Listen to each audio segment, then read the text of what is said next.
Magandang araw sa inyong lahat. Ngayon ay itatalakay ko ang mga iba't ibang uri ng teksto.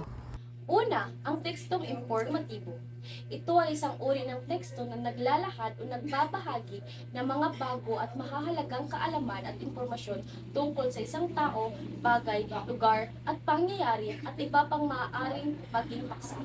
Halimbawa, pangalawa ay ang tekstong deskriptibo. Isang teksto kung ito ay nagtataglay ng mga impormasyon na may kinalaman sa pisikal na katangian sa isang bagay, lugar, at maging mga katangiang taglay sa isang tao. Halimbawa, si Kiara ay mabait, maganda, sporty, ngunit siya ay laging sawi sa pag-ibig. At ang pangatlo naman ay tekstong naratibo. Ang tekstong naratibo ay nagkukwento ng mga serye o pangyayari na maaaring fiksyon o di-fiksyon. Kapwa gumagamit ito ng mga wikang puno ng imahinasyon, nagpapahayag ng emosyon, at kumakasangkapan ng iba't ibang imahe. Halimbawa, Ako, ikaw, tayo.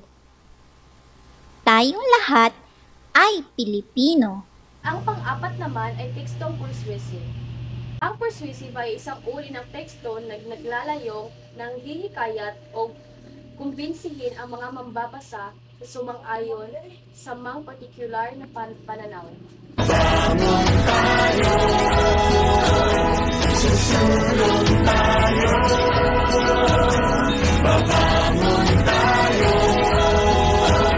At ang panglima naman ay tekstong argumentatibo.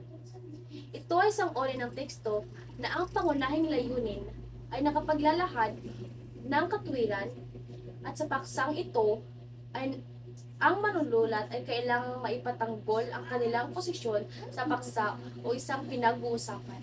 Halimbawa, that you showed. I don't know field hockey, but I do know basketball. And you showed a video of someone getting hurt. At ang panghuli naman ay sa tekstong procedural.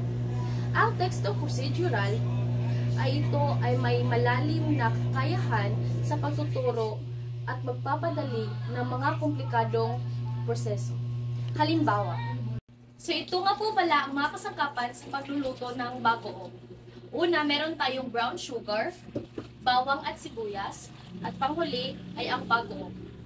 So ngayon ay pipituhin natin ito. Ang una natin gagawin ay gisahin natin ang bawang at sibuyas.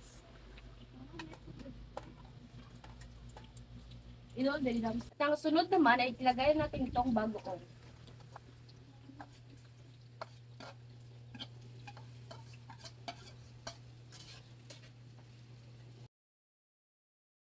At ang panghuli ay timplahan natin ito ng asukal.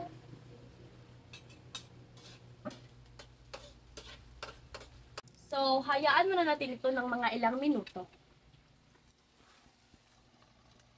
So, tapos na tayo magluto at hanguin natin ito.